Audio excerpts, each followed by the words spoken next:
much for joining us. So a lot of developments, of course, in Aden in the past sort of week, 10 days or so. What do you think of this latest one?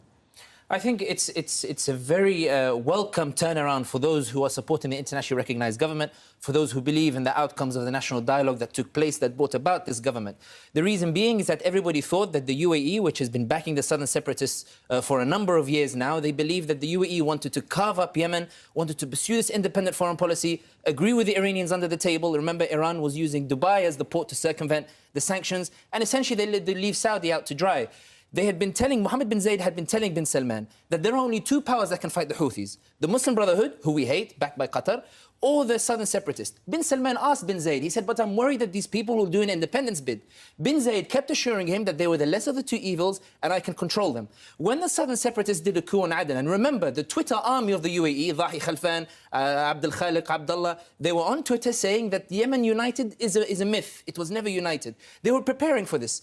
The Saudis started panicking. They thought, hang on, we're the ones on the back foot. We're the ones humiliated. We've been fighting 5 years and now it's going to split. The south will go to the UAE, the north will go to Iran, and I'm screwed across the border. No way will this happen. So they slapped the UAE on the wrist. They went to the Americans got involved. They said to the UAE, Yemen is Saudi's stomping ground. We need you two together to push against Iran. The UAEs had to withdraw. That's why we saw that a lot of the military posts, a lot of the southern separatist forces were ordered by the UAE to hand them over to the Saudis, but only after southern separatists were defeated in Abyei and defeated in other areas by, ironically, the Muslim Brotherhood. So for the first time in Yemen, we saw the Muslim Brotherhood and the Saudis actually fighting side by side against the UAE. And this is why Yemen is a war of contradictions. And this is why, with regards to Aden, it's a welcome initiative for all who believe in the democratic values that brought about the internationally recognized government. But the UAE essentially will feel humiliated. They'll feel like it's a slap on the face. But the only reason that they would accept it is if there was significant pressure applied to them. But so do you think that now this will continue in that vein, that the two sides will cooperate? I think it's difficult. I think they could unite around Aden because let's look at example. If you're one of the Yemeni factions who's not the separatists or the Houthis, if the separatists had seized Aden, the future of Yemen would be decided by only two parties, the separatists and the Houthis. So that framework doesn't suit you. But a weak internationally recognized government allows you a framework to at least get stronger within the years to come. So it remains to be seen whether the Yemeni factions united to restore a framework so they would have breathing space to become stronger, or if they restore the internationally recognized government in order to actually make a genuine push and say, you know what, we've been arguing for too long, the separatists took advantage of it, let's unite and let's go north to try to push the Houthis out. So it's unclear. Also remember, the Houthis, they've been surviving in Sana'a for quite some time, and Hudaydah. And the UN's position towards Yemen is not one about who's right, who's wrong. It's not about supporting national dialogue. The UN just wants a solution. Whoever is strong and can bring stability, yes, let's just go with it.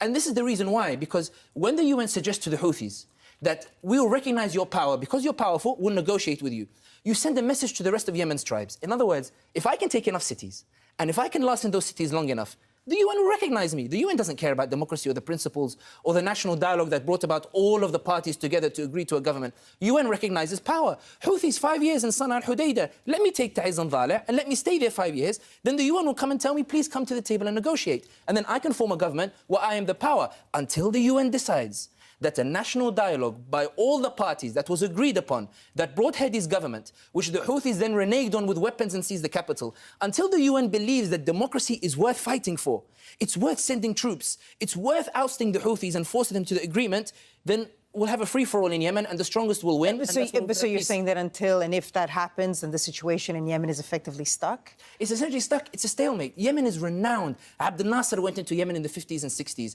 The Egyptian army at that time was the most powerful in the region. They were defeated. Khalid bin Sultan in 2009, he wanted to show off, to become king. His father was a crown prince at the time. The Houthis annihilated him in northern Yemen. No one goes into Yemen to fight unless they're mad in the head, because they know that the Yemeni tribes, Houthis, in their history, they've allied with Qatar, Saudi, Iran, and the UAE. It's incredible. The alliances are always shifting. Yemen is a quagmire. Saudi didn't want to get involved in the first place. The UAE saw an opportunity to take control of the ports. Iran is using Yemen just to poke Saudi. They're not really interested in taking over Yemen either.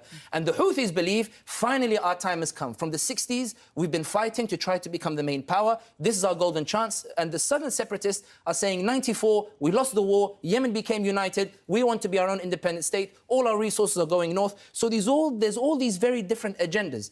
Because the national dialogue that brought everybody together for the first time is not being supported by the UN, this is why we have a free-for-all. And this is why until the UN adjusts its approach, Yemen will continue to be a stalemate.